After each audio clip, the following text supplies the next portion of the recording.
Minto, it's you. I was looking for some dull Admiralty official.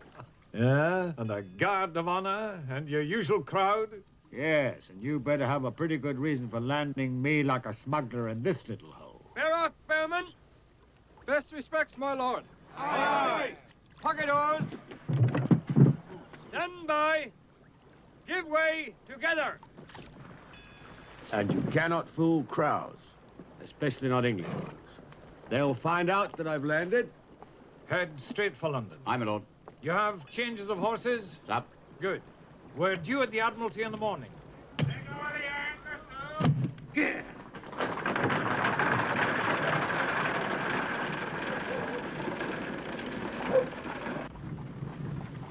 Now, why the secrecy?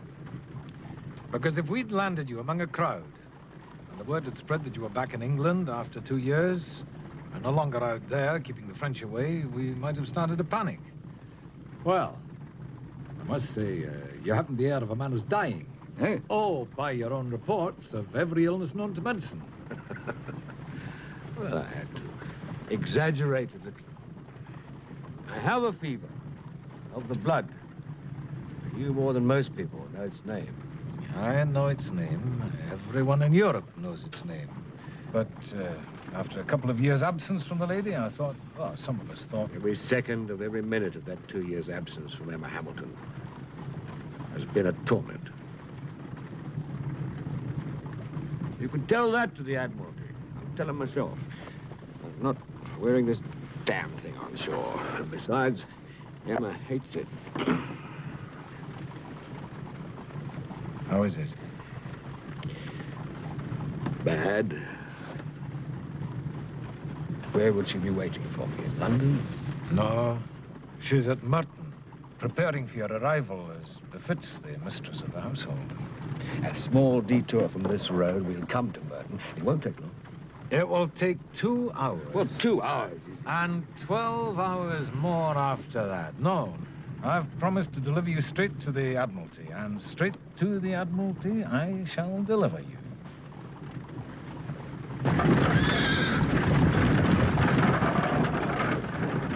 Lord Nelson, it is my pleasant duty to extend to you the Lords of the Admiralty's fervent thanks and heartfelt congratulations on your most recent operations. After an unremitting cruise of 2 long years in the stormy seas off Toulon, to have proceeded without going into port to Alexandria from the West Indies, back again to Gibraltar, to have kept your ships afloat, your rigging standing. Barely. Yes, quite so.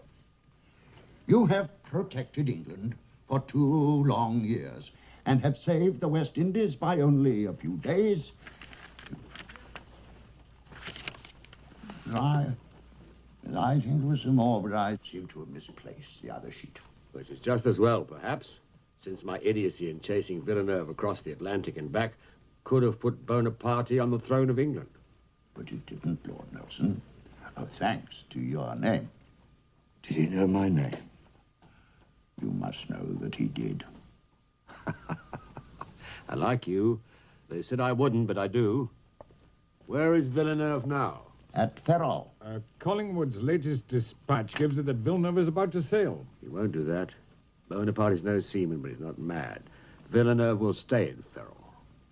And that is your estimation, Lord Nelson. It's the estimation of a humble flag officer, but I'll have a guinea on it if you're a betting man.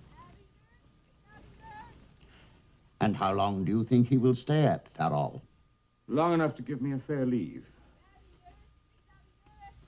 Lord Barham, I've come home to beg you and their lordships to give me some months' rest from battle. Did you say months? Yes, I did. That is a promise that I've made a certain lady from whom I've been wholly separated for 2 years and who's happy to have me home. Yes, I see. Well, now that the immediate danger of invasion is past, you can, of course, take some few weeks. God knows you deserve that, my lord. And perhaps after that, her ladyship may relent. I doubt it, my lord. In a matter of being separated from me, her ladyship is not a very relenting person. Perhaps if I wrote to her myself. Remind me, would you, Minto, to write to Lady Nelson? I think it was to another ladyship that Lord Nelson was referring. Yes, I'm very sorry, my lord. Nevertheless, I trust Lady Nelson is well. I haven't the faintest idea. She now lives in Bath, I believe, where the waters, no doubt, will help her various infirmities, real and imagined. Now, if we'd finished our business, I'd like to take my leave. By all means. Can I have your promise that only if Villeneuve sails north will you call on my services within the next few months? You have that promise.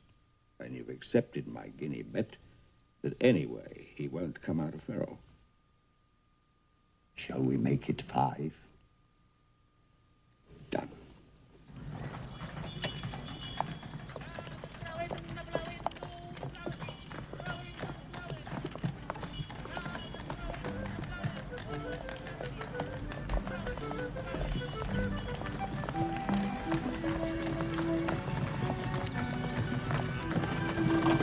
Lady Nelson, a most pleasant surprise. I'd almost thought you'd given up taking our waters.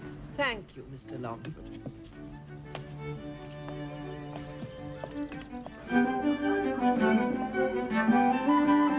Very good place for the Viscountess Nelson.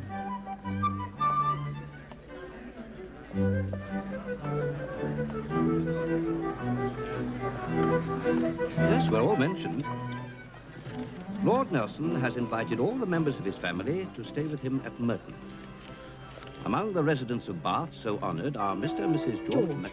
Don't look to your right. I wasn't looking to my right, I was reading. It's her. It's Tom and Tit. How dare she come to the pump room in the afternoon? Well, it's free.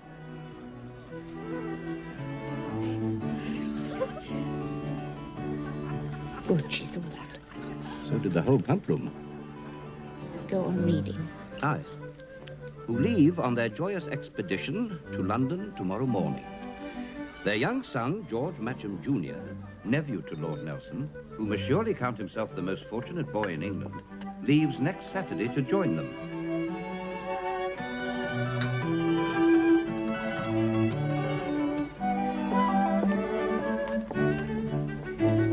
You smiled at Tom Tit. Oh, she smiled first. Oh, I told you and told you about that. God knows it's hard enough that we should all be living together in the same small town, but whenever you meet her, George, what you must do is to treat her as if she didn't exist. I hope you do consider yourself the most fortunate boy in all of England. Oh, yes, I do. Will Lady Hamilton be at Clarges Street? I don't know, dear. Will he be at Clarges Street? No. You see, George, for him to stay with her at Clarges Street would hardly be proper. But she stays at Merton. Merton is your uncle's residence. Lady Hamilton stays there as his guest. Why can't he stay at Clarges Street as her guest? Don't speak with your mouth full, dear. Sorry. And why can't he? And don't ask foolish questions either. Father, can you tell me? No, frankly, George, I can't. Since they live openly together at Merton. Oh, don't call it that. What? Openly or together? Together. George might get quite the wrong impression. Together implies something. It implies together. That's how they live. I'll explain it all to you later, George. We must go now. Yes, Mum.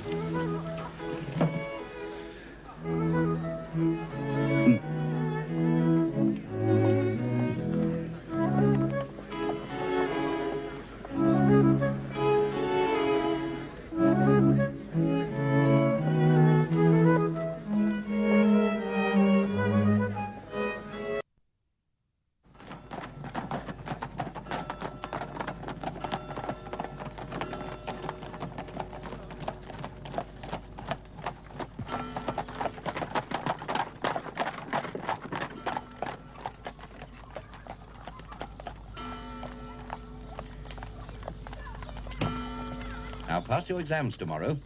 If not, the headmaster might not let you come. What would you do then, eh? I'd kill him. Now remember, George, to be on your best behaviour when you come to Merton. You're not scared, are you? Oh, no, not of him. But I will be of her, I think. Well, you needn't be. She's the most lovable soul alive, is she not, my dear?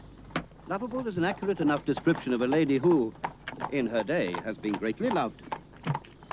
And who is now undoubtedly loved by our host. Thank you. It is much more than just love. What can be more than just love?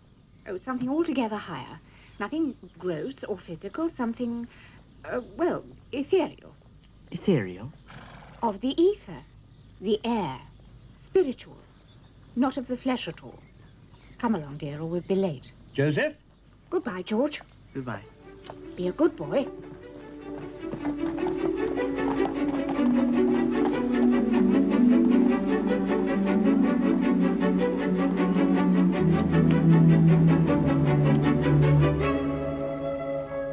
Hello, Master George. Hello, Emily. You've grown. Have I? Mm. I'm awfully sorry, Emily, but I'm not supposed to speak to you. Mother's orders. Well, I can't be doing with that. Come along, Master George.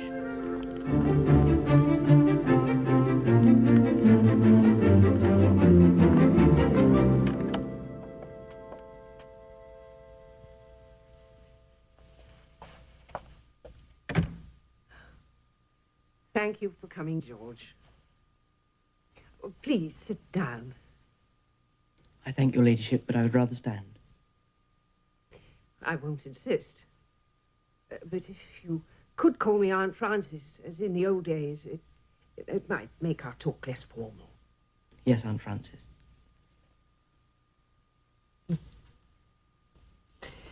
You're growing fast, George. When I saw you this afternoon, I hardly recognized you. Still, it has been 6 years. By the way, thank you for smiling at me.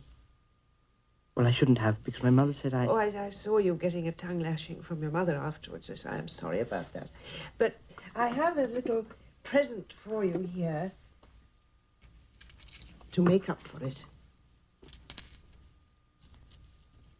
£6? Remember, I gave you no Christmas present these past 6 years. Go on, take it. What do you want me to do for it? Oh, when you come back from Merton, I should like you to write me a letter telling me everything, every smallest thing about my lord, how he is, how he looks, everything he says to you that you can remember. That's all. That's not much, is it? No, isn't that a bit like spying? I only want news of my husband. Is that so wicked? And about Lady Hamilton? No, it's not about Lady Hamilton. In fact, George, I forbid you to write one word about Lady Hamilton. Good. Now, I want to know especially, how is his good eye? Does he still get those terrible headaches? And is his arm less painful? And the cough that was so terrible. He may not even talk to me because, I've only seen him twice in my life, and that was when I was small. Oh, he'll talk to you, George. He loves young people.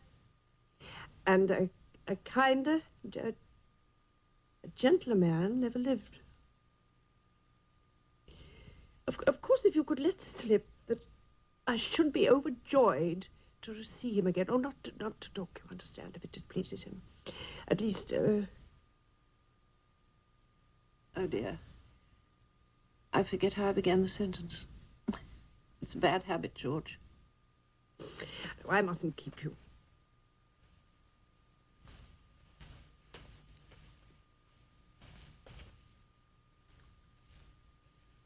Goodbye, Aunt Frances. Anything at all about him, anything. No matter how trivial it may seem to you, it won't seem so to me.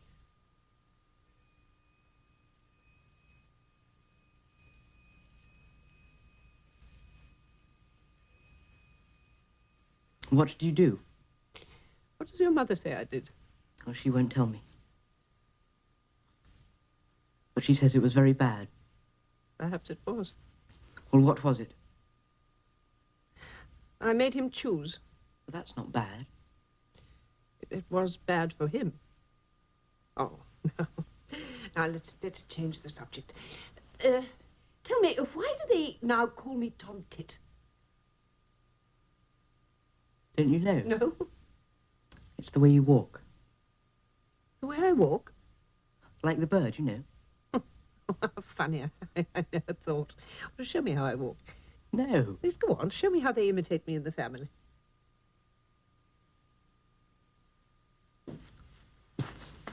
Oh, my old rheumatic-y legs. Most bird-like, I see. I never guessed it was my walk. Is there anything you want? Shall I call Emily? Forgive me, George, and forget it.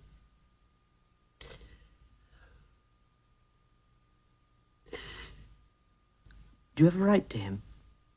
The last time I wrote to him was at Christmas 4 years ago. He sent the letter back to me, marked open by mistake by Lord Nelson, but not read. But that's something sort of dishonourable. And that's not possible. I'm sorry, but I just don't believe that.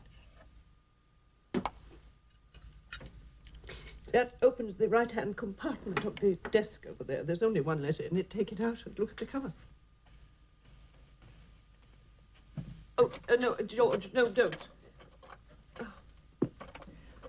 Oh, please, don't read the letter itself. I'm sorry, but I just got to, you see. He's my uncle, you see. And he's Nelson.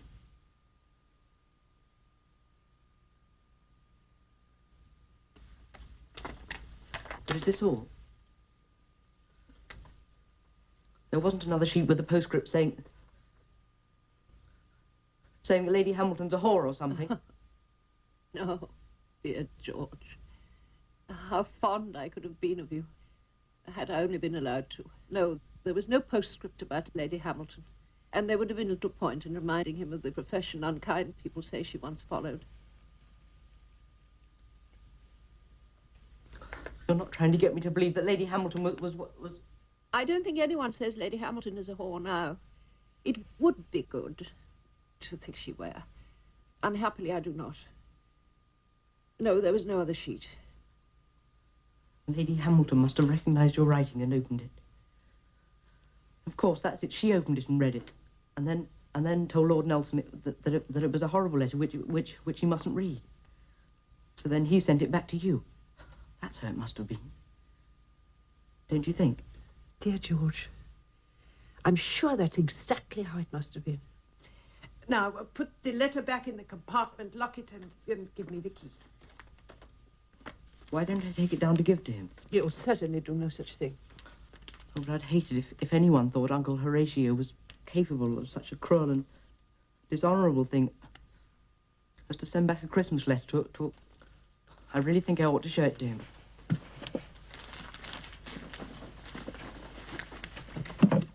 Now, forget about it, George. And just remember him as the kind of man he really is, as I do. Goodbye, George. It was good to see you again.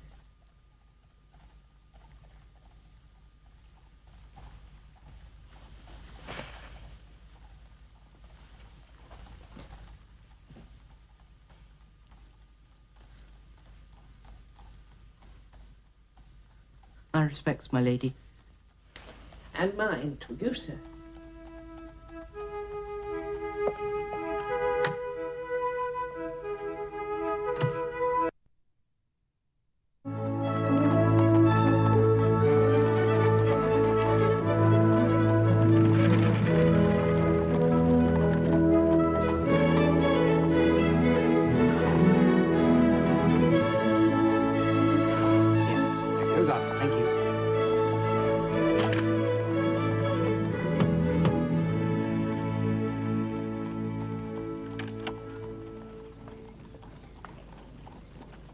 Good morning.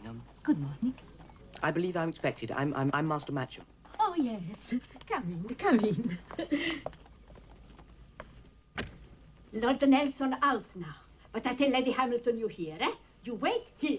Bello alone.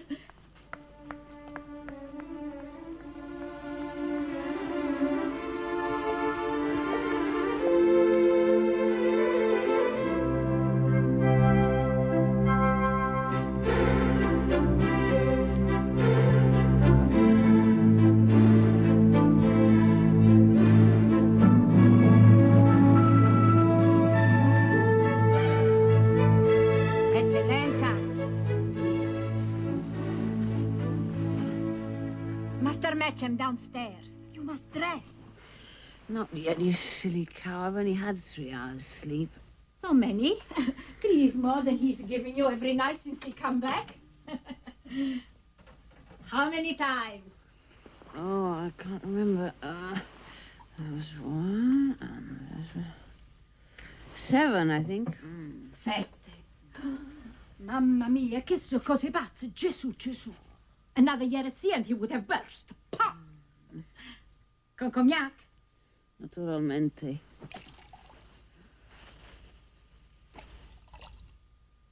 I tell you, Eccellenza, one night he'll die of it. He'll die of it? What about me? For you, Eccellenza. 70 times 7 and still not die. You are an impertinent cow, and I don't know why I bother to keep you. Who did you say was downstairs? Younger boy, Master Matcham. Young George Matcham? Yes. He's never set eyes upon me in his life before, and I'm in this state. Oh, Christ. There's a lot of work to be done.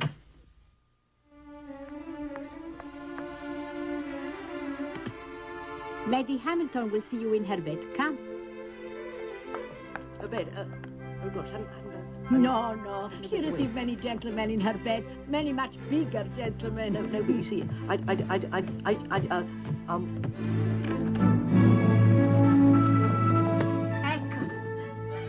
My dearest little George Matcham, come here, let me give you a kiss. Oh, my, aren't you handsome? There's even a touch of my Nelson about your forehead. In 5 years, I'll make him jealous of you. Well, it's a joke, George. Oh, all the world knows there's only one Nelson for me, and that's my Nelson. Hey, Francesca. At 7 times a night. Outside, zita cretina. You must forgive Francesca, George. She's from Naples. Whereas, you know, my late dear husband, Willem, was our ambassador, God rest his soul. Oh, bugger it, all over the bed. What was I saying? I think it was something about your maid. Oh, yes, Francesca is a Neapolitan. And her manners at times are a trifle peasant-like. This is a medicament prescribed by my doctors for a plaguey migraine. It affects me of a morning from time to time. What's in it? A variety of ingredients. All of them most efficacious, I do assure you.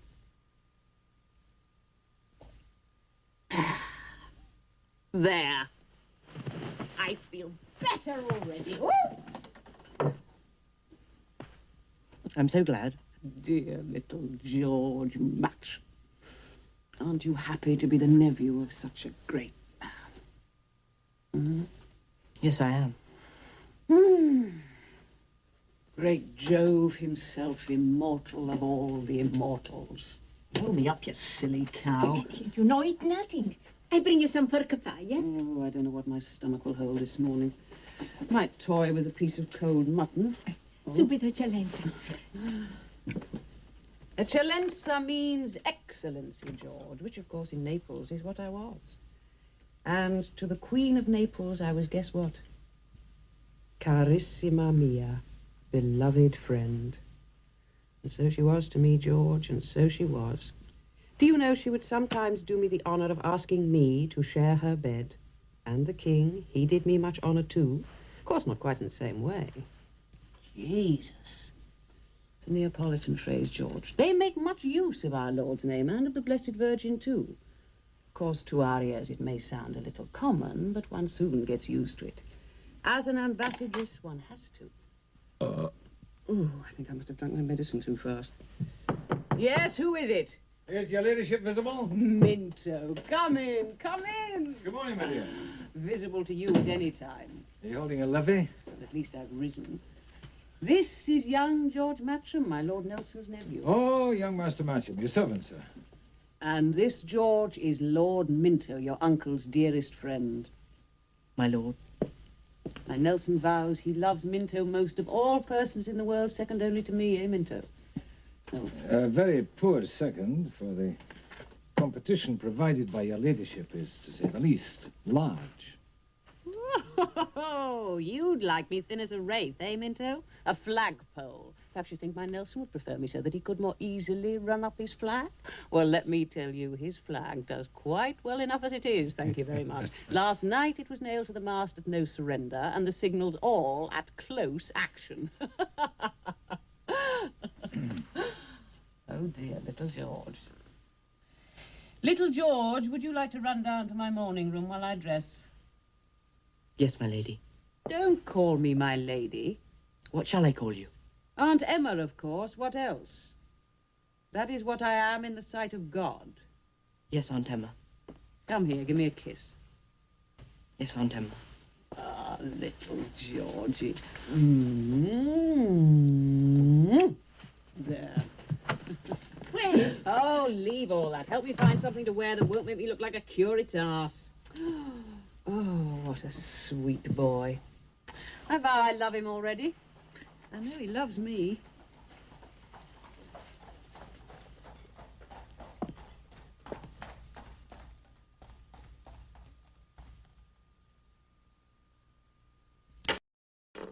my bet, Lord Barham. I still don't understand what madness made the fellow leave Ferrol for Cadiz, of all places. Is it madness to combine with the Spanish and make a battle fleet far larger than anything we can bring against him? Reinforce Collingwood at once with every seaworthy vessel your lordships can dispose of. Collingwood, my lord. You said Collingwood. Yes, you haven't relieved him of his command, have you? We propose to. Lord Nelson, you are here at our invitation to be offered the supreme command yourself.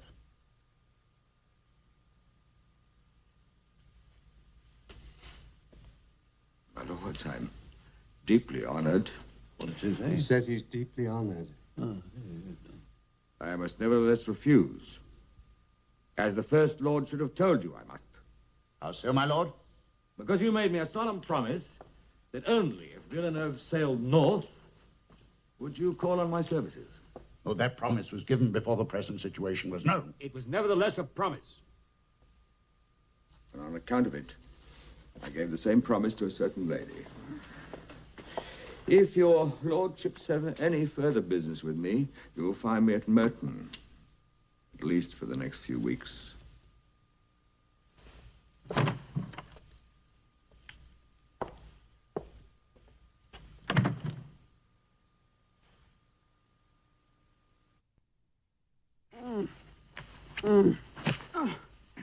Oh, come on, Minto. Don't just sit there. Lend a hand. Pull for the shore, is it? Right. Oh, where were you last night? The court ball, I suppose. Yes. I was surprised not to see you there. It's a poxy lie. You knew we wouldn't be asked. Oh, an oversight, surely. Oversight my arse. They won't have us at any price. I don't mind for myself. I do mind for him. 2 years away. The West Indies saved not so much as a ship's biscuit at the palace. It's all because of me. Still, it'll take more than a snub from those Hannovers to separate us. And it will take more than all you meddling politicians, too. Meddling, my lady? You think I don't know what goes on in your Lords and Commons? How the devil can we separate Nelson from that Hamilton bitch? Well, it won't work. Do you hear? There's not one of you who can separate us this time. He has given me his promise, and that is that. Ecca, can't wear that thing. It makes me look like an aging governess. 8 months gone. Try the orange silk. Well, what do you say? Oh, I'm sure the orange silk will be perfect. Frig the orange silk. I am talking about the conspiracy by the Admiralty to send my Nelson out to Cadiz again. And don't try and tell me that you and your precious politicians haven't had a hand in that. Damn you, you all try to separate us. Not I, my lady. Why can none of you understand? England needs a live, healthy Nelson. Not a Nelson broken and sick and half dead from longing. That Hamilton bitch. Perhaps I am. I'm the woman he wants and who can make him happy. Ecco qua. Oh, you Neapolitan ape. The one with the frills, with less up here. They all like a bit of titty-fallow. Va bene, va bene. That you have enemies in certain circles, I know. But never count me among them. Oh, you disapprove, too. I neither approve or disapprove. I accept.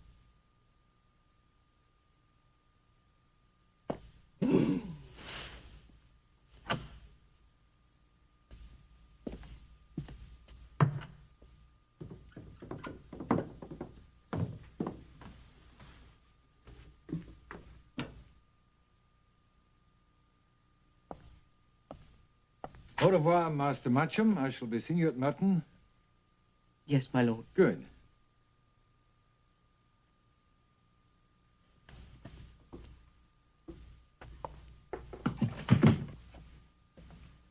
Master Matcham, you have about you a certain look.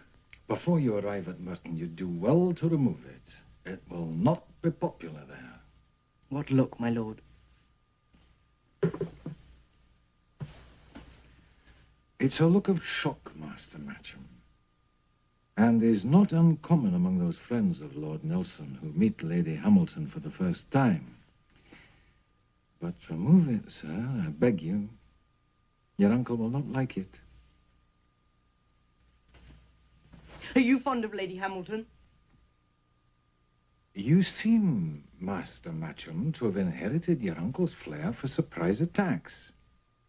I'm sorry. No, don't be. I always tell the truth, except when I need to tell a lie. Yes. Yes, I am fond of Emma Hamilton. She's a very generous, good-hearted lady. Loyal, passionate, and kind. You'd better have some wine. You still have that look. No, thank you. But if you could only explain... Explain what? Oh, it doesn't matter. Well, I think it does matter. To you and to some hundreds of thousands in this land. You want to know what your uncle sees in Lady Hamilton to love her so passionately. Is that it? He sees that. Oh, he can't. He can, and he does. Master Matcham, let me just tell you this, as adult to adolescent. That question, what does one person see in another person, has been asked since the beginning of time, and will be asked to the end of it. And, dear, young Master Matcham, there is never, never any answer. But what about his honor? Well, that's not a word I'm accustomed to use, as I never really know what it means. It would appear that you've been seeing your Aunt Frances in Bath. How did you know? Oh, when people start talking about honor, it usually means they've done something they're ashamed of themselves. Have you been seeing your late aunt? She's not late. She's alive, and that's the trouble. Master Matcham, you have the gift for telling a profound truth with a minimum of verbiage. Therefore, and thank God for it, you'll have no future in politics. Yes, your Aunt Frances is still alive. Tell me, when you saw her, were there any tears? She cried the way I've never seen anyone cry before in my whole life. Not a grown-up, that is. She cried from deep, deep down in herself. It was terrible. And I'll never forget it as long as I live. You must forget it, Master Matcham. For your own good and everyone else's. In fact, I urge you to obliterate the incident utterly from your touching, but as yet undeveloped mind. Forget it, Master Matcham.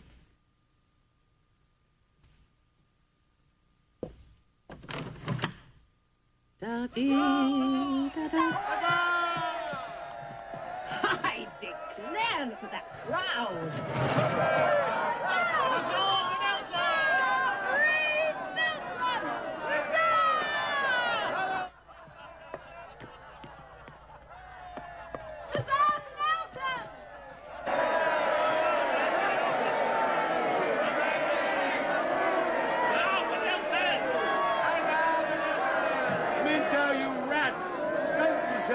Come and rescue me. And be killed for my pains?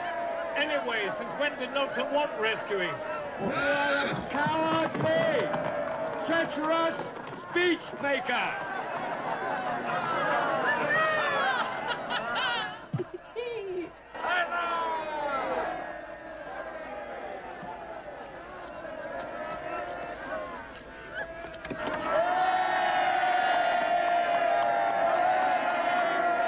Close the door, John.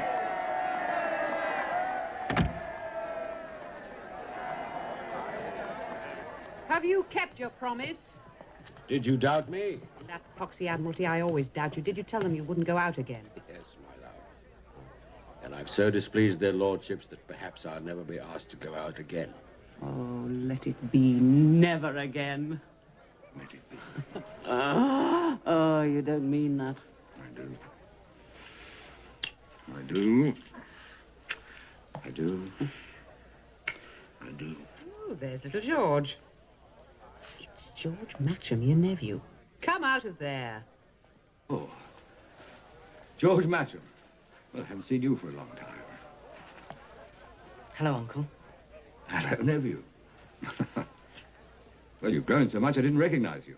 Emma, pray attend to your attire. Oh, you're such a prude, Nelson. The people out there have seen me stark naked in their day, and they love it.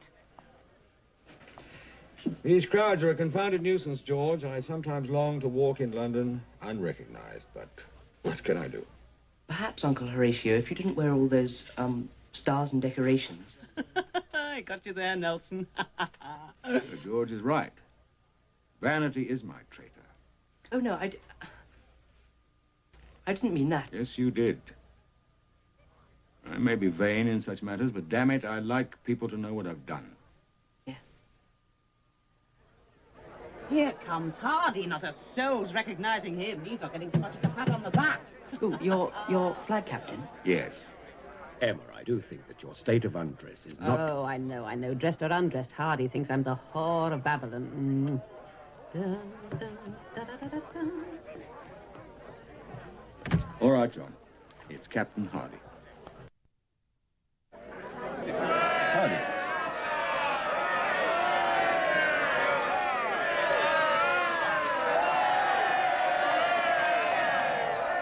Welcome home, your lordship.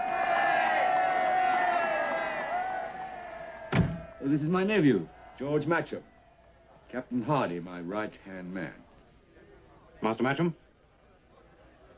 Come in here.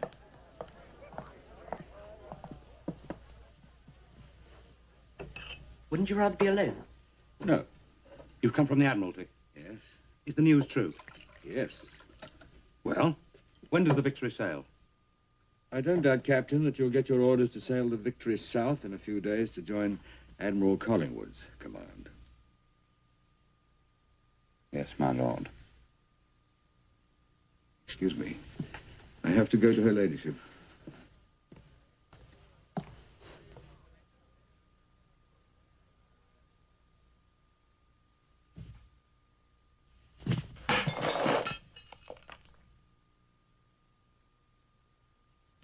Forgive me, Master Matcham. I've never cared for French wine. I prefer rum. Wouldn't you know it, there isn't any. What kind of an admiral's lady is it that doesn't keep rum? Nothing but foreign muck. Oh, here's something. Gin. A whore's drink. In the circumstances, quite suitable, don't you think?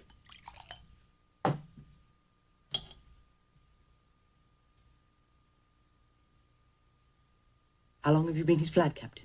6 years, on and off. More on than off, thank God. Now it appears to be off. But you must know him as well as anyone alive, then. Yes, I suppose I do. Well, let's say I know the man at sea. The man ashore, that seems a different matter. In your view, Captain Hardy, is a man called great for what he is? Or for what he does? Take King Arthur, for instance, because people You say mean that... take your uncle, don't you? Your uncle is great both in what he is and what he does.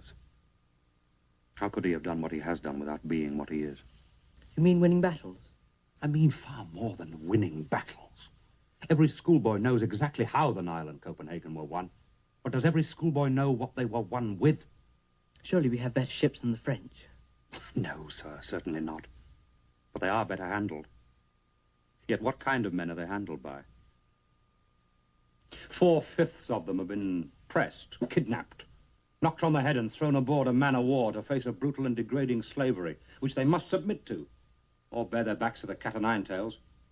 But at the Nile, the seamen drank to Nelson. Yes, sir, to Nelson. And that is my point. I see. He's made these mutinous dogs love him. They beg to serve in any squadron he commands, and cry like women when they hear he's wounded. Could he have done that if he hadn't been great in what he is, as well as in what he's done? It's so difficult. Perhaps I expect a perfect hero to be a perfect saint. Perhaps we all do. Now, England has no need of a saint at this hour of her history, Master Matcham, but she has very dire need of a hero. Your health, sir.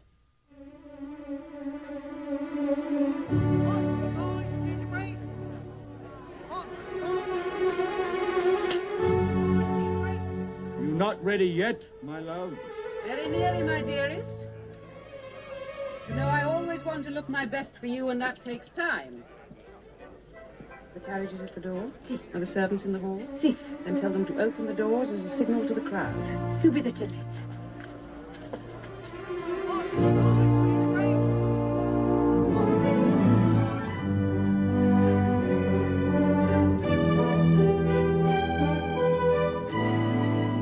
Well?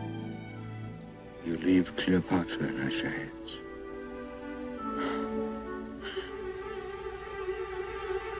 Emma? Oh, no more of that. I'm too arranged. Stand to the door, John. They must be coming down.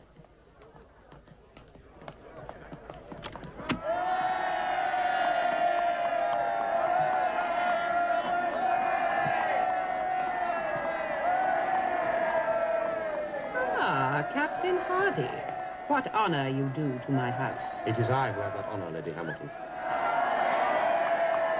You see how popular you have become. I am hardly known to them, my lady. No, but you should be, and no doubt one day will be. All about my Nelson will be known. Now, you and little George will go in the second carriage, Lord Nelson and I naturally in the first. Pray leave a little distance between us. The crowd prefer it so. May I go and watch, Aunt Emma? Yes, of course, little George.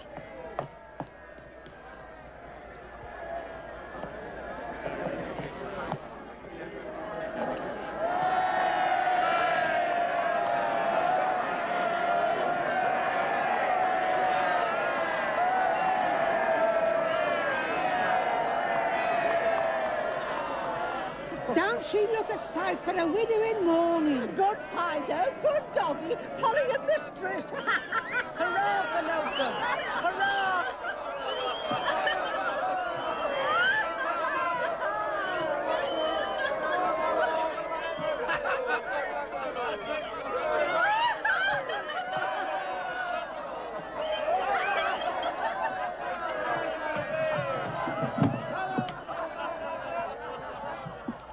They laughed. Did they? Yes. They laughed. You must have heard. They laughed at Nelson. With Lady Hamilton.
Deteriorate after rain. William.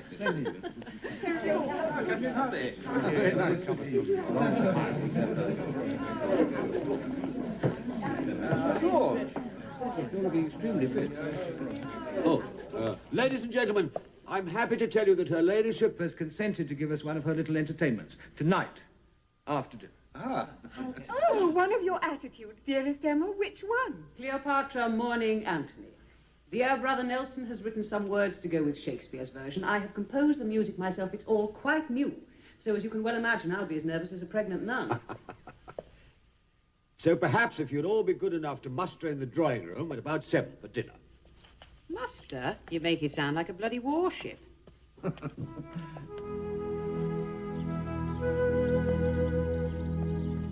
Oh, it is so good to be here at Paradise Merton.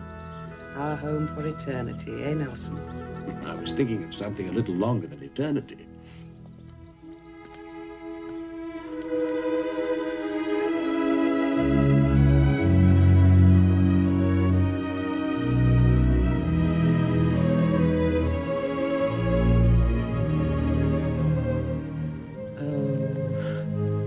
You should have seen it last year.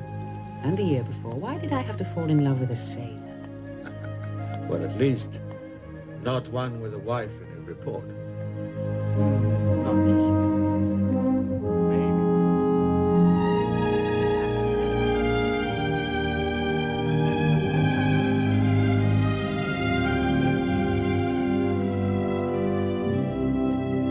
Way together. He.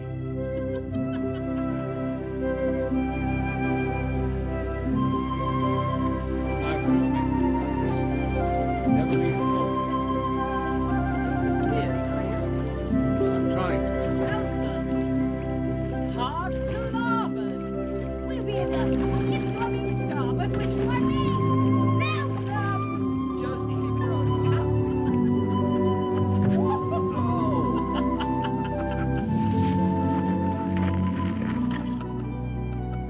Well, really. The world's greatest sailor, and what do you do?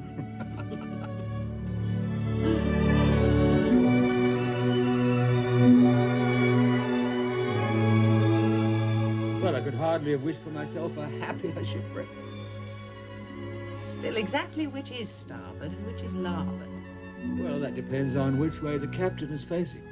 Oh, you. At what hour exactly did you order us to muster? 7. And Emma, if you could perhaps tonight be closer to the time of the last 2 nights.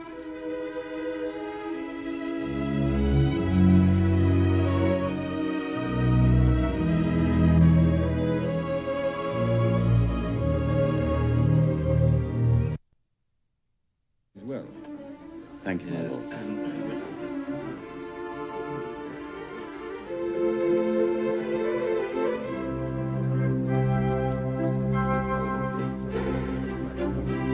Francesca!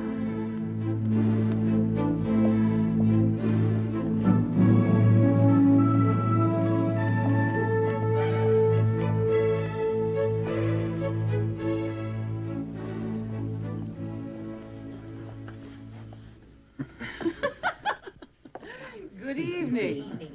Oh, Minto. Oh, I don't believe you met Captain Blackwood. No. Captain Blackwood is the captain of the frigate Aurelius, which sails tomorrow to join Collingwood off Cadiz. I wish you a fair wind, Captain. I I suppose they'll make Collingwood an earl after he fights your battle. Well, do you grudge him it? Can make him ask liquor in ordinary to the king, saving your cloth, Reverend. So long as I could keep my Nelson here with me. Which I intend to do, despite the underhand work of some who call him friend. I am so looking forward, Lady Hamilton, to seeing your Cleopatra. It is my favorite part. But of course, Emma Hamilton would have as her favorite that lass unparalleled. Thank you, Minto. I will accept unparalleled at any hour, and after 7, I'll even accept lass. Here's to my Antony, his legs bestride oceans, in whose livery walk crowns and crownets. In that speech of Shakespeare's, I think that her ladyship of Egypt exaggerated somewhat. This ladyship of England exaggerates nothing. When she looks upon her great pillar of the world, she sees great Jove himself. Hey, little George. It's a wonder she can see anything at all. I heard that, Captain Hardy. This is my house, and if I choose to toast the guest who brings such honor to its roof in what, to your Puritan mind, may seem a glass too many of brandy, I think that is my affair, not yours. Don't you? I do, my lady, indeed. Huh. It was only that my Puritan mind hadn't perhaps quite grasped the fact that this was your ladyship's house. Merton is our house, Hardy, your house, and everybody who visits it. And it's certainly Emma's. Most of all, it is Emma's. Then if it is my house, tell that bugger to get out of it and never come back. Captain Hardy only meant... I know what Captain Hardy meant, and so does he.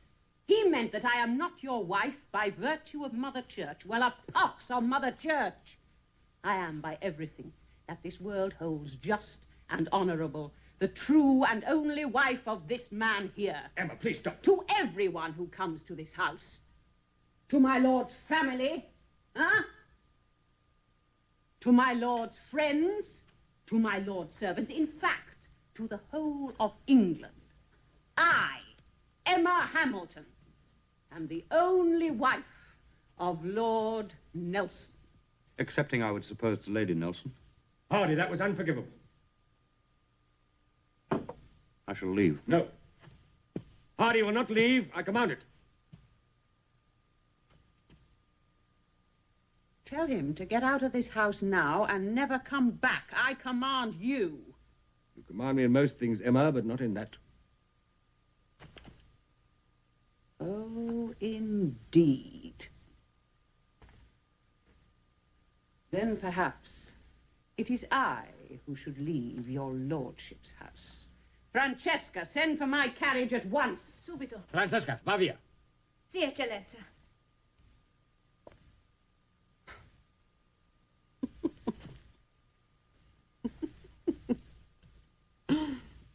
Dinner is served, milady. Emma, will you lead us in? May I have the honor, my dear? Gilbert. No, you shall. Well, I'd like you to sit here. My dear, it'll be a great pleasure. All right, Yes, yes, of course. Oh, sit where you like. Sit where you like. Come in.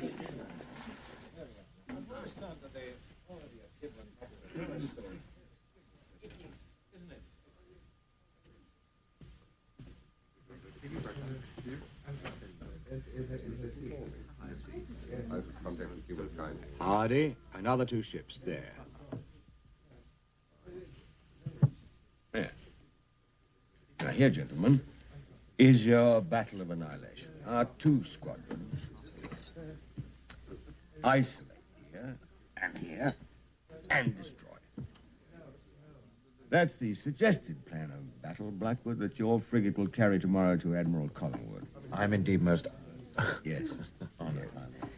Nothing less than total destruction. We must have those Frenchies in Boulogne stranded there forever, and Bonaparte is staring at the Dover cliffs in a high old imperial rage. Bravo! Great Nelson. The immortal himself has spoke. The immortal has spoke only ordinary common sense. You've just sunk half the French fleet. Poor old buggers. Hardy, what do you think of that? It's far too risky. Risk is the essence of every battle I've ever fought. Of course it is. Risk is the essence of all great battles won by my Nelson. This victory, if it is won, will not be won by your Nelson, my lady. I am not talking to you, Captain Hardy. Had you forgot? I beg your ladyship's pardon. I had thought that a kind of peace between us had been concluded at the first course. Never. A truce, perhaps, but no more. Well, if you're going to discuss naval tactics and such like things, I shall find myself more congenial company up there. What are you standing up for? Sit down. Do you think it's too risky for Collingwood? Too risky for any admiral in the world, except one. Does your lordship know of any naval commander who would risk losing his entire fleet in a single afternoon by following a revolutionary battle plan conceived by a genius who has been induced to absent himself from the action? You mean seduced, don't you, Captain Hardy? Well, I don't give a eunuch's ball, saving your cloth, Reverend, for what you and your fine naval friends think of me. I know you would all like to see me roasting in hell, every single one of you. Not you, dear, I like you. But let me tell you this. Nelson's vow to me is unbreakable, isn't it? Yes, it is. Hardy was not trying to make me break it. He was merely talking about naval matters. Hardy, you haven't drunk your port. I was waiting, my lord, for the loyal toast. The loyal what?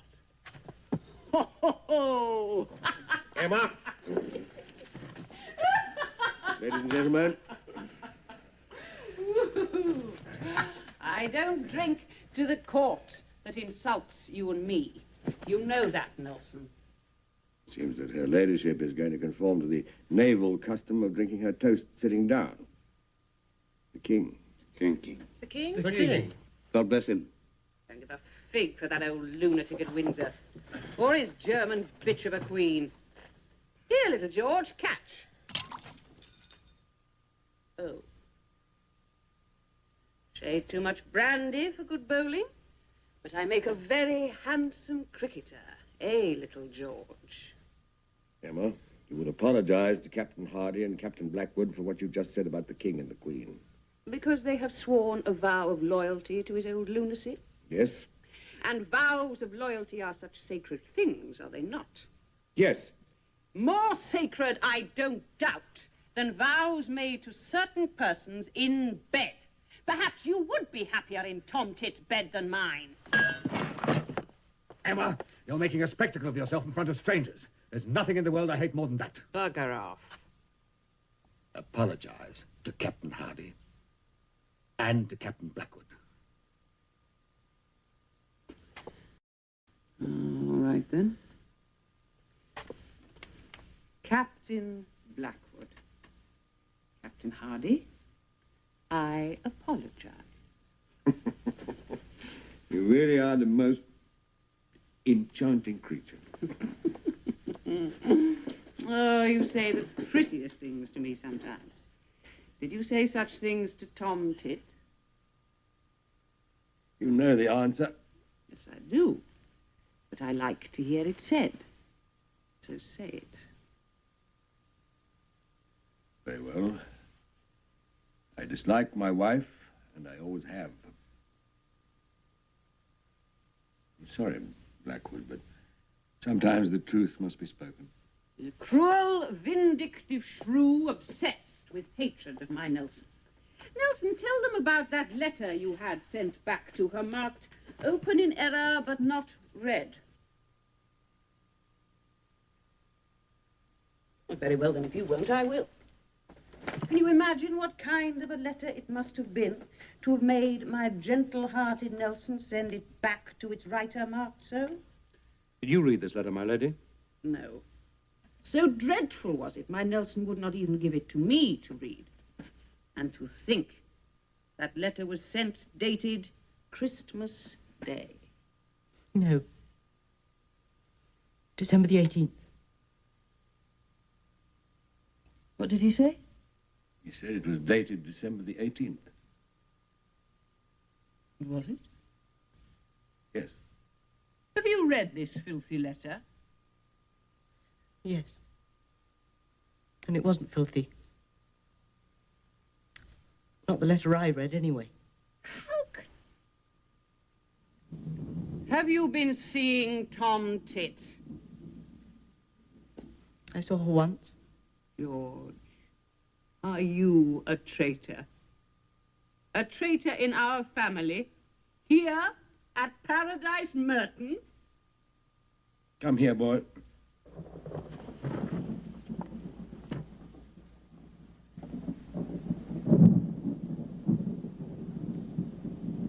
Why did you go and see her? Because she asked me. She showed you that letter. She let me see the envelope and what was marked on it. She didn't want me to read the letter itself, but I did. Because I said you couldn't possibly have known what was written on the envelope. Why did you say that? Because I thought that no man could do such a cruel, dishonorable thing to his wife. Least of all you. So, as I thought your honor was involved. Jesus. Go on. I read the letter. And I hoped to read the sort of letter that Lady Hamilton has just spoken of. But I didn't. It wasn't like that at all. It was a kind letter. I don't remember all the words. But there was something about finding you a comfortable, warm house. Go to your room. Uncle, please tell me that was not the letter you sent back to your wife. Go to your room at once. Jackie, take him to his room and see that he's locked in. Yes, Horatio. Not to his room, out of this house tonight. Send him back to his friend, the bitch woman of Bath. I still give the orders in this house, and I expect them to be obeyed. Take him to his room and lock him in. Yes, Horatio. The rest of you, please go to your beds.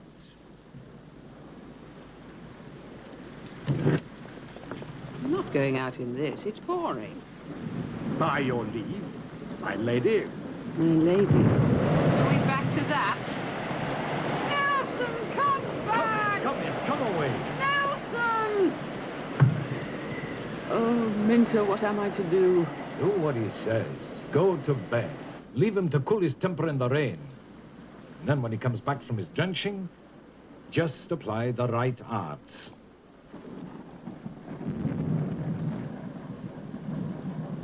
The right arts. When those arts fail, the world will end. True. So they mustn't fail, must they? They won't. Minto, you knew me when I first met him. Was I quite such a vulgar, drunken slut? Ah, you won't answer that. Yes, your ladyship was always vulgar. Well, being a blacksmith's daughter shows. Woman, you're talking nonsense. You think I couldn't have turned myself into a genteel English lady? My God, who wants to be like Catty Matcham? What a death in life. No, vulgar I always was, vulgar I will remain by choice. And now we come to drunken. How does that compare with 6 years ago? I think you drink more now and get less drunk. You don't miss much. I drink from morning till night, no longer for my enjoyment or anyone else's, it would seem. It's from fear. Isn't that why most people drink? Fear of losing him? Of course. But my dear lady, that will never happen. You really believe that? You think I still look well enough, do I?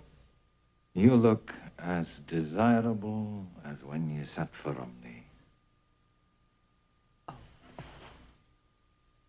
Don't say that. My God, I can eat flattery, but when you mention Romney, I know you're lying. I did not say beautiful, I said desirable. By candlelight, to a man half blind. By candlelight or daylight, half blind or with both eyes clear, Nelson will always see you as Romney saw you, as his divine lady. And how do I see myself? Answer me that. I look at myself in the morning and I think, he can't love that. Not that. It's absurd. And I do love him. I think you do. Only think. My God, I love him more than I love life.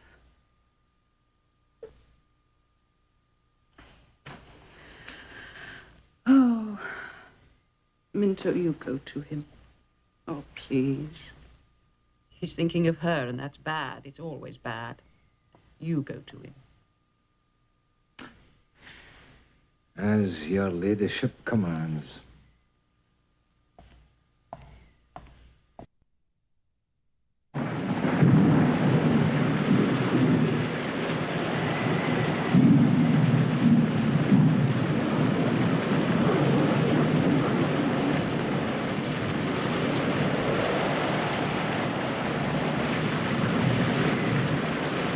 To play me with questions? No. Did you know of that letter? No. I wonder how many people he's told. Does it matter? May we please take some shelter from the rain? I'm not so used as you to storms on the Bay of Biscay.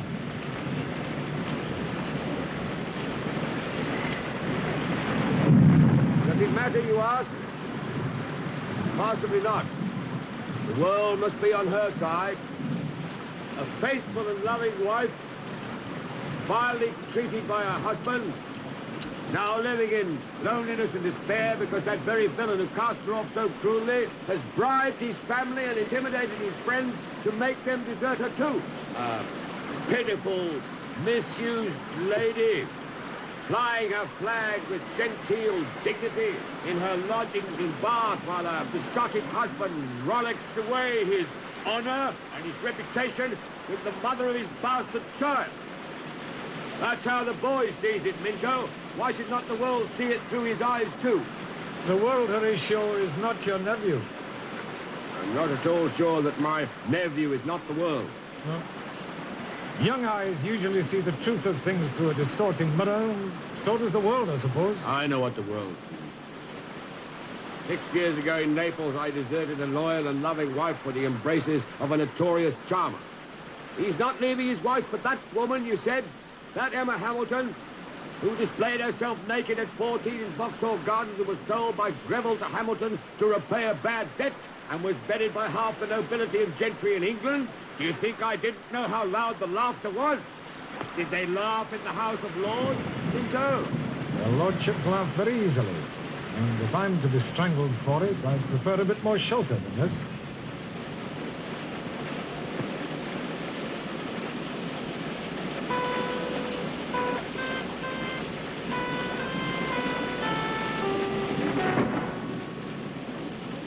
Her ladyship's private signal. Not yet. Do you think I don't see exactly what you see? A vulgar, drunken woman throwing a fig. Do you think I don't wince at the stories, shudder at the language, retch at the smell of brandy sometimes? Do you think I'm so stupid and insensitive that I don't suffer 1,000 deaths every day that I'm with him? Forgive me. I must walk. Go in if you want to.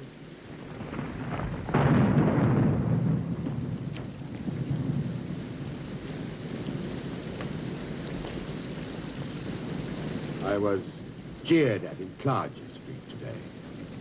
I think I can understand why. No, you don't. All you understand is the tragedy of a love unsuitable to a national hero, a man who wins your victories for you. But there's no tragedy, Pinto. I promise you. I'm still content with my lot, and that's the fact. You can call it an obsession if you like, but I love her. And I want her exactly as she is. Good night, Minto. Dear friend.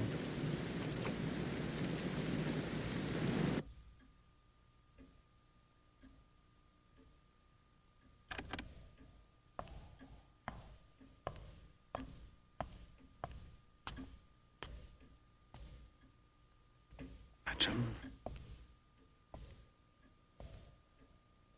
I was commanded to whip my son. If I'm too cowardly, I must command you to do it. If it is not done, she will know. And you must not hope to see her tonight.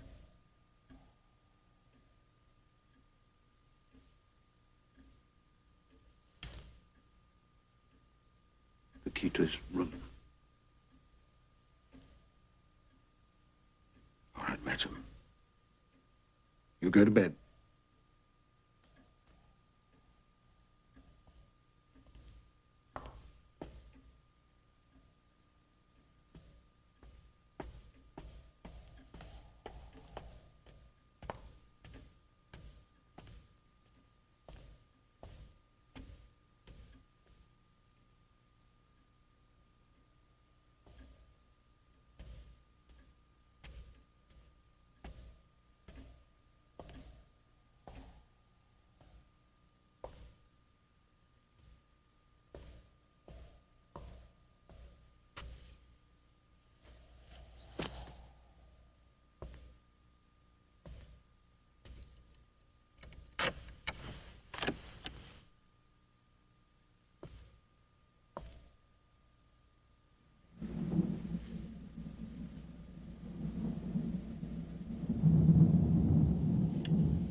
Well, am I to be the first to talk?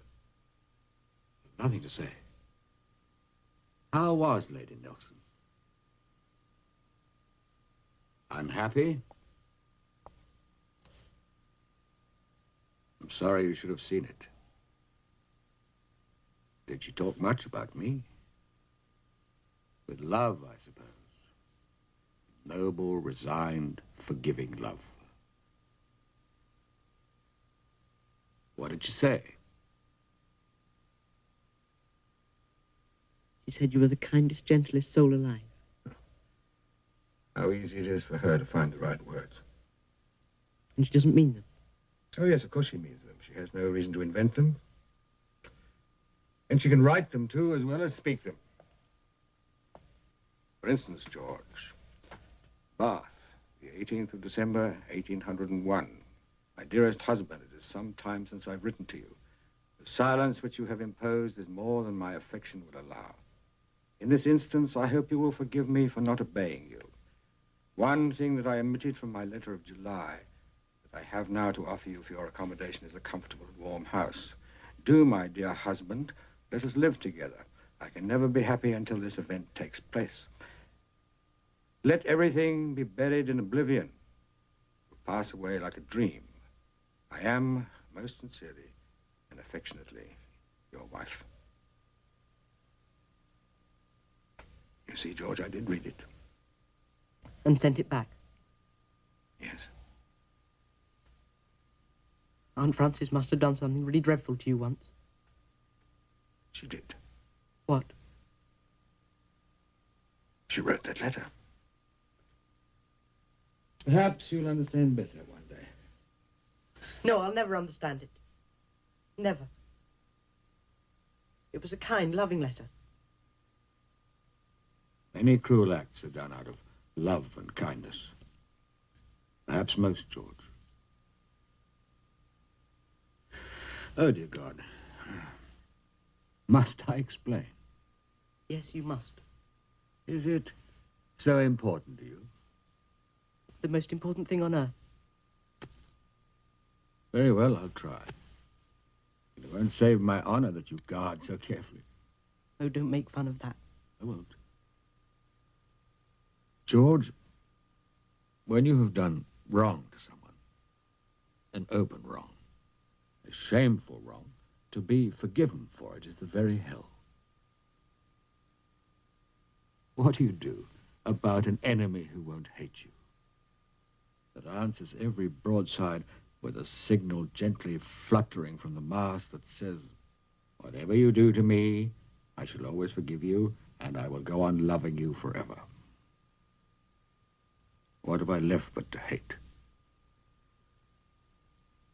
And that's the truth, George.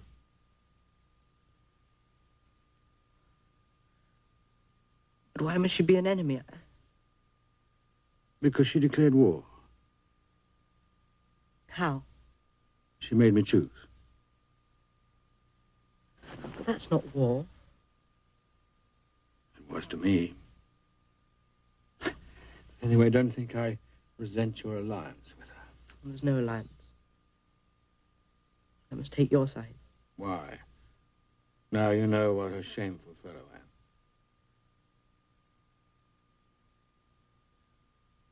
Because you're Nelson. Well, there's your first lesson in a long and difficult course. Human love and human hate. It's a complex study for anyone, and I never went to school, but did you understand any of it? No. You're in good company. Now, if you'll oblige me with the use of your pillow.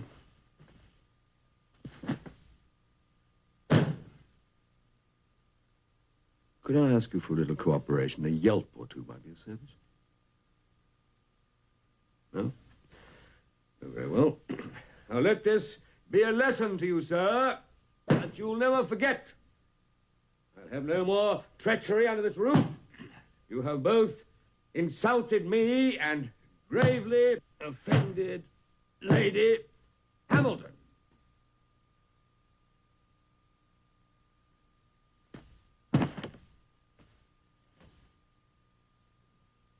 Good night, George.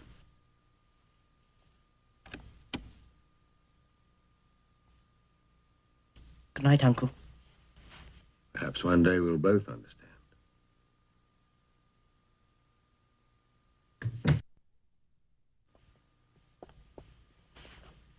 You didn't hurt him too much, did you? I don't know, but I have certainly hurt him. And yourself, too.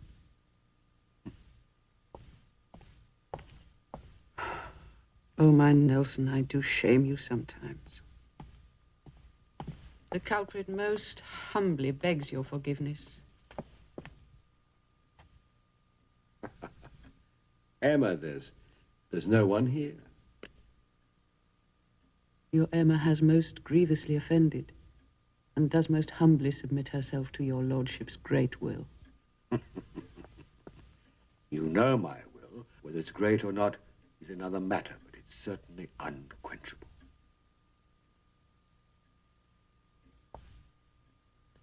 I was very bad, wasn't I?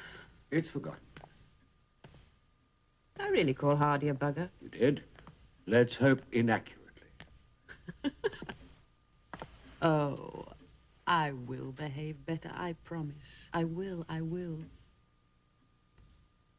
By heaven, you're soaking. A glass of brandy. Emma's sovereign cure for all ills.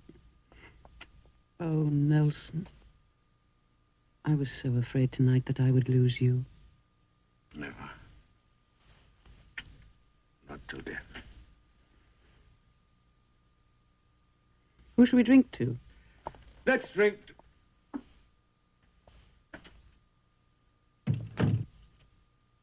to Emma and her Nelson. Bravo.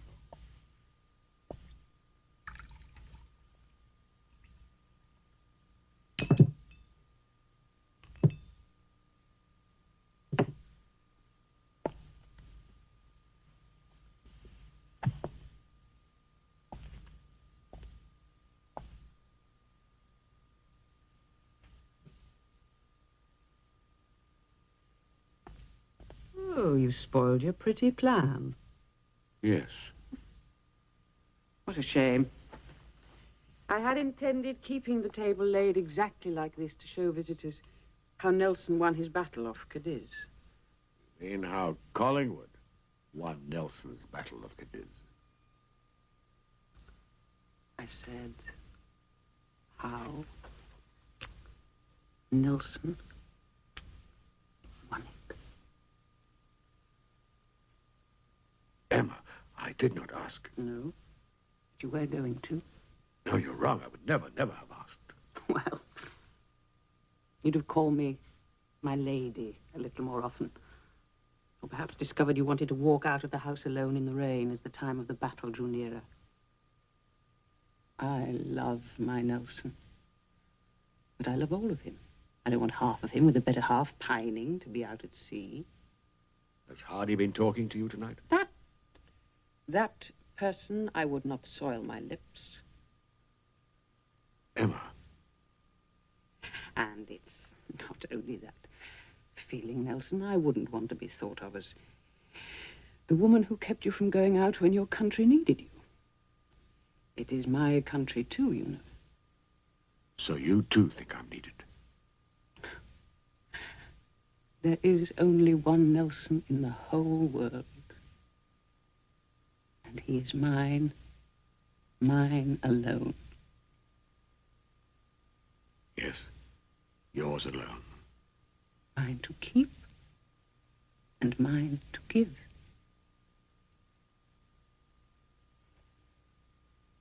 Promise me one thing this time. Take care. Don't leave your Emma alone and deserted.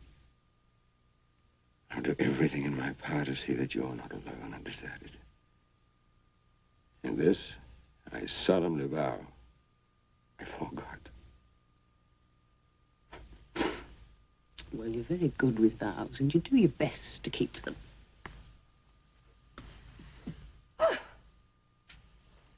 Where will the victory be? Here, I suppose. I think it's better to leave the disposition to me, otherwise you'll have sunk half the fleet before I've had time to engage the enemy. It'll be another victory, won't it? Yes. A big one? A very big one.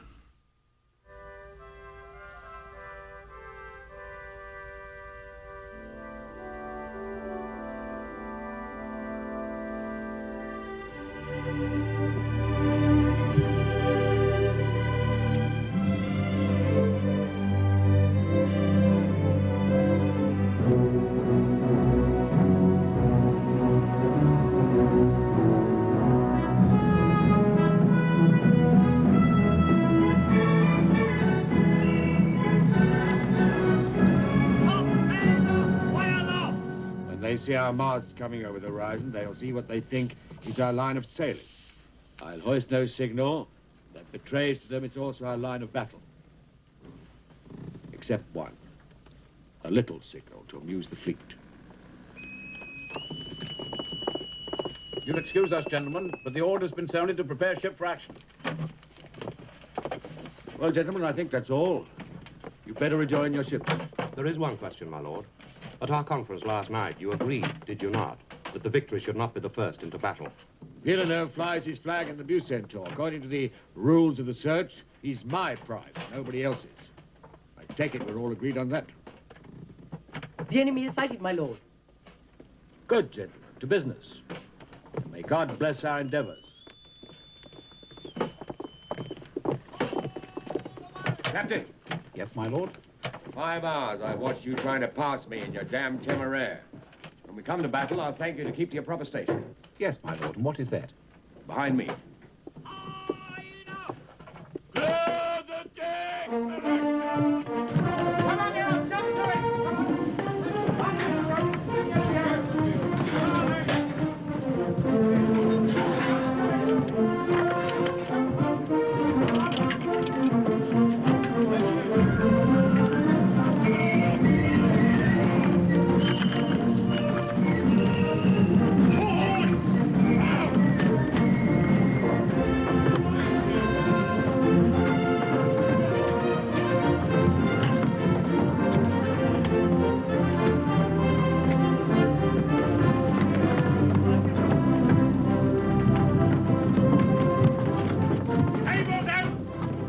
Fresh beef after battle, eh?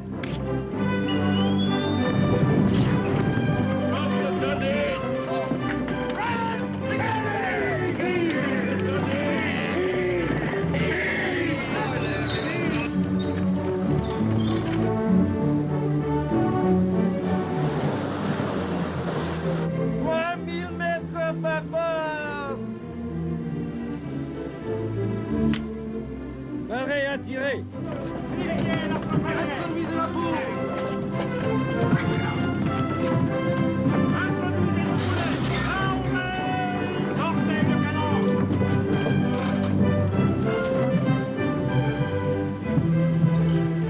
Le Victory, plus bas quel pavillon? Un seul, citoyen amiral. Ça veut rien dire. Quoi, qu'est-ce qu'il dit? England expects that every man will do his duty. Take on the lead brave.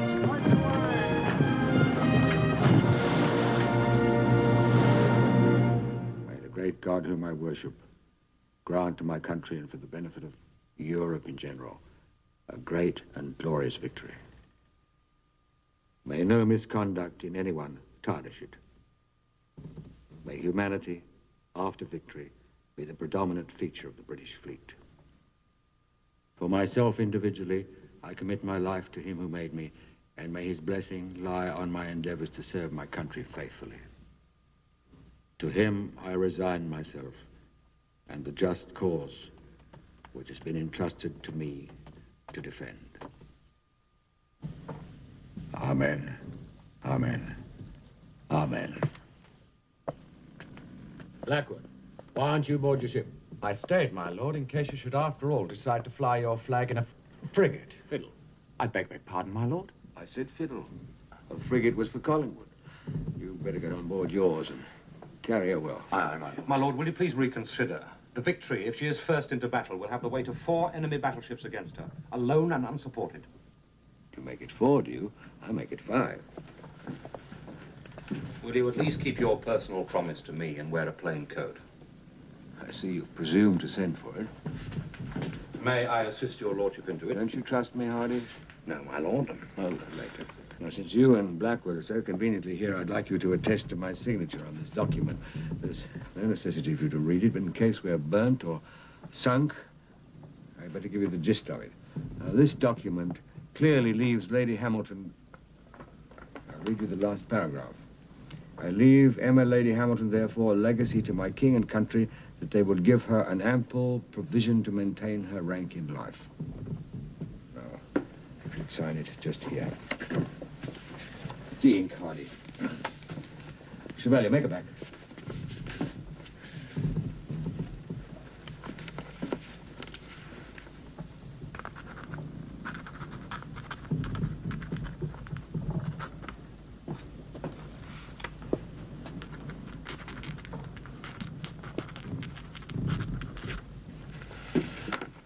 Thank you, gentlemen. All right, Chevalier. Goodbye, Blackwood. Goodbye, my lord. And may I wish your lordship the most complete and crushing victory ever won. Well, if it's to be, it'll be no more than I've planned. But God will decide all. Thank you, gentlemen.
Yes, bordez bâbord.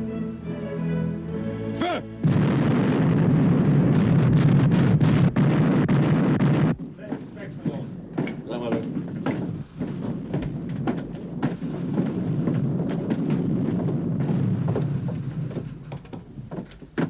Stockings and shoes for the battle, Mr. Clavell.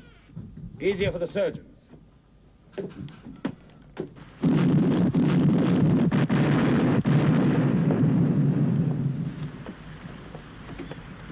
All side! On guard, boss! Yes. You see how careless I've become? I'll send a midshipman to your cabin. I think the time has passed for changing clothes.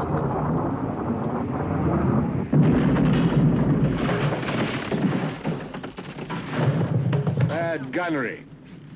They'll be firing at each other next. Some time before we can open fire, so we continue our walk.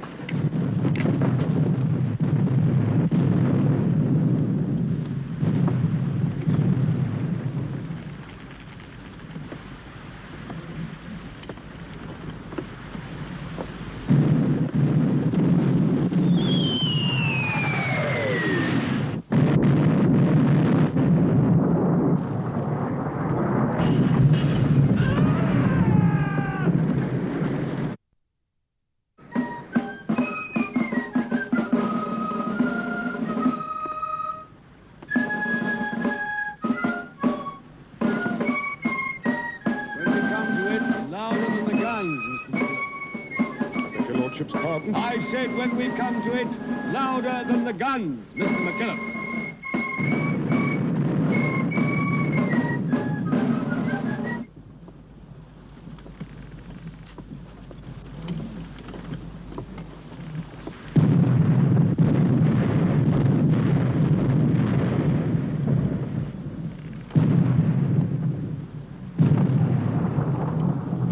Prepare all decks for close action! Report when ready! Middle gun deck ready! Upper gun deck ready, sir! All guns ready, sir. Sink me a ship, Master Gunner. Aye, aye, sir. All guns! All sides! Fire!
and man the tiller. Well done. Make a signal to the fleet. Engage the enemy more closely. Aye, my lord.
Done for me at last, Hardy. No. No. Yes. My backbone is shot through. Best cover these up. The man mustn't know. That plain coat might have been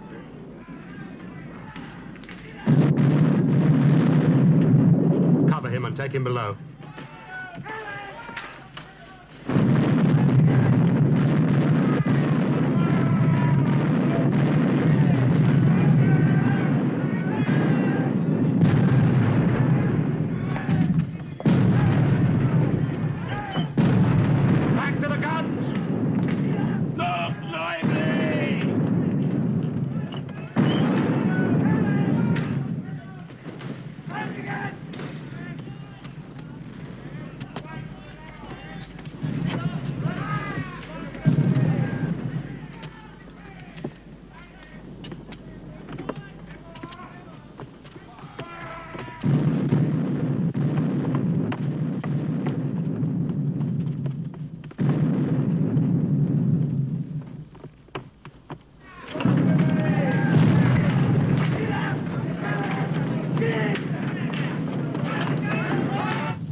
Done for, Doctor. You may save other lives. Just send for Captain Hardy. He's here, my lord.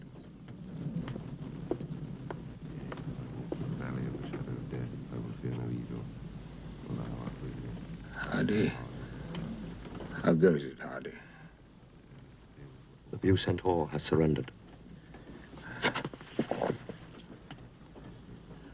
Captured Villeneuve. Tell Collingwood to treat him well. He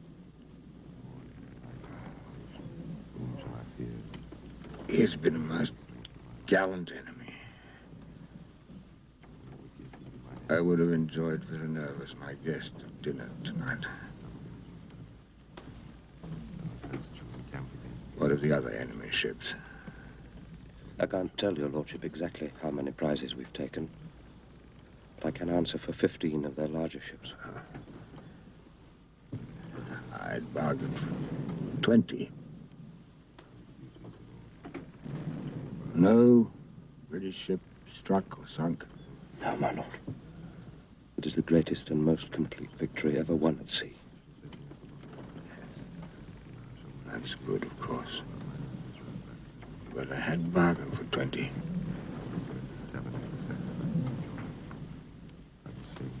Hardy. Thank God I have done my duty. For which, much more than you will ever know, you should thank my darling Emma.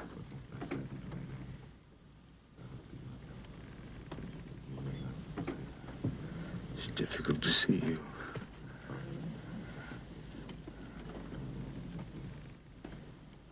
Kiss me. Lead me in a plain path, because let me not over unto the will of mine enemy. Wait on the Lord. I have not. Have I? Been too great a sinner. Glory be to the Father, Not too great. as it was in the beginning, is now, and never shall be, world without end. Amen.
I have been entrusted with dispatches which I have brought by the fastest frigate in our fleet.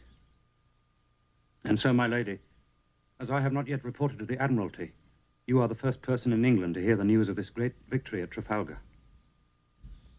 It was what he sought, my lady. The utter and complete annihilation of the enemy fleets. His plan worked as he knew it would. It worked as well as he could ever have wished.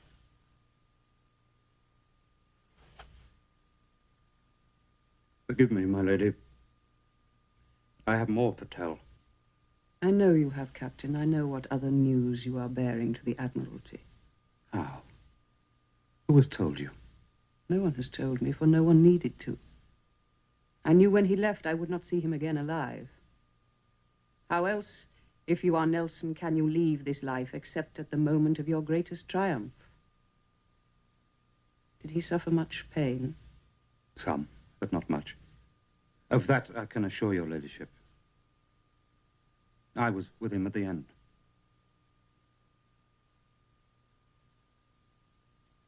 Did he speak of me?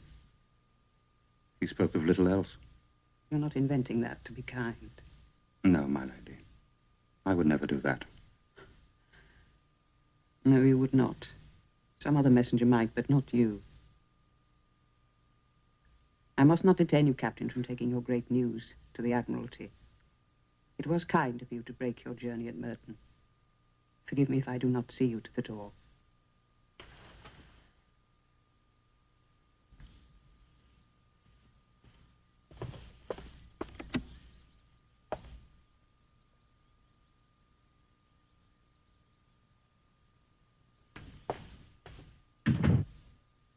To the Right Honourable the Viscountess Nelson. Madam, It is with utmost concern that in the midst of victory at Trafalgar, I have to inform your ladyship of the death of your illustrious partner, Lord Viscount Nelson. It is the death he wished for, and the less to be regretted on that account. But the public loss is irretrievable. I can only add that events of this kind do not happen by chance. No, not by chance. I commend, therefore, your ladyship to the protection of Almighty God, and sincerely trust.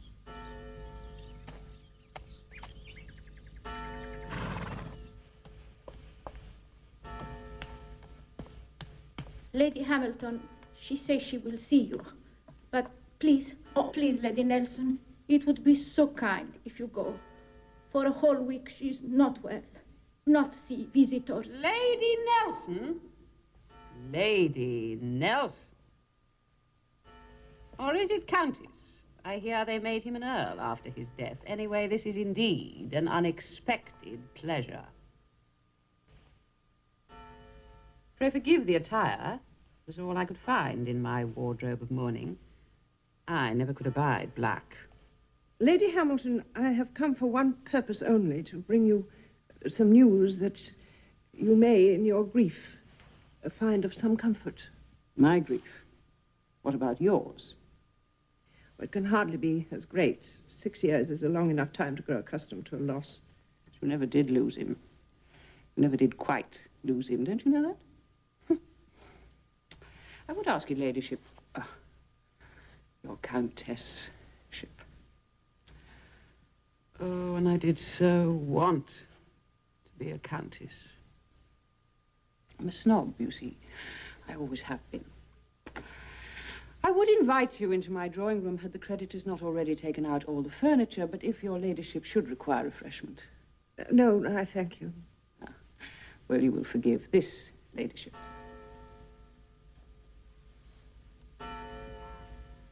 Oh, why don't they stop ringing that bell?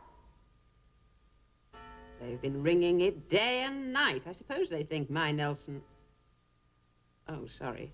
Our Nelson will hear it as he rolls about in that barrel of brandy they're bringing him home in. Brandy, you know, is the best preservative for the dead. But is it for the living? Oh. I applaud your ladyship's wit, but I am not living. What is your comforting news? My husband's will has arrived. Ah. In it, of course, you left this house. And contents. This had better be. There aren't any left anyway, and the house is buried in mortgages. Yes, that is known. But this document should repair all. Much more than all. And how can that be? He'd nothing to leave but his stars and medals. Oh, this codicil, duly signed, attested, and perfectly legal, requests that your king and country should give you ample provision to maintain your rank in life, and leaves you, Emma, Lady Hamilton, as a bequest to the nation.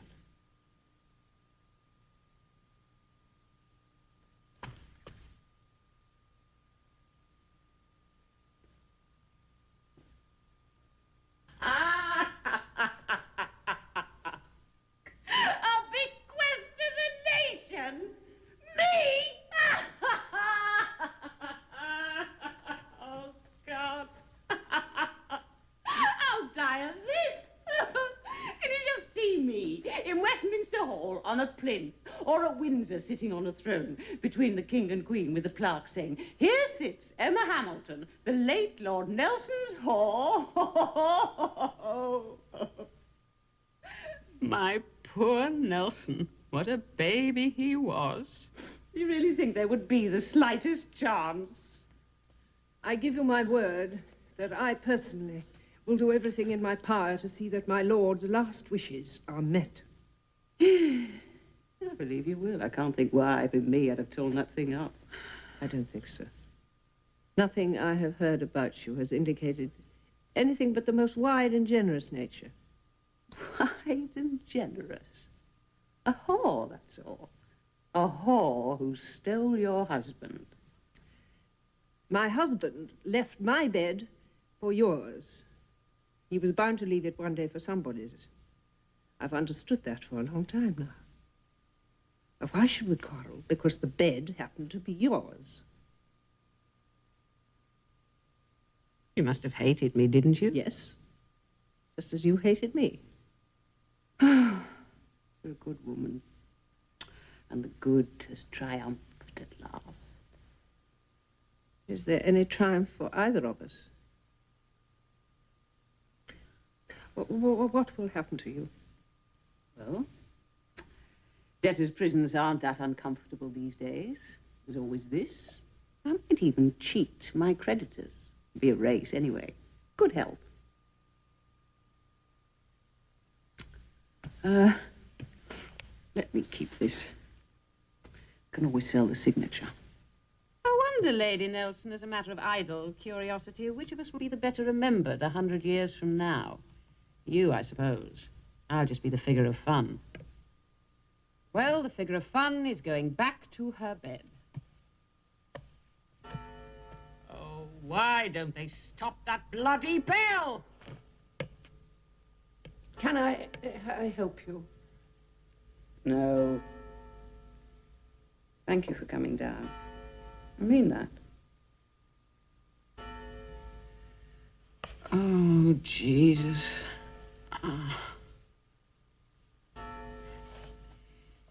You know, he very nearly didn't come to Naples at all. Then I'd never have met him. His first orders were for Gibraltar.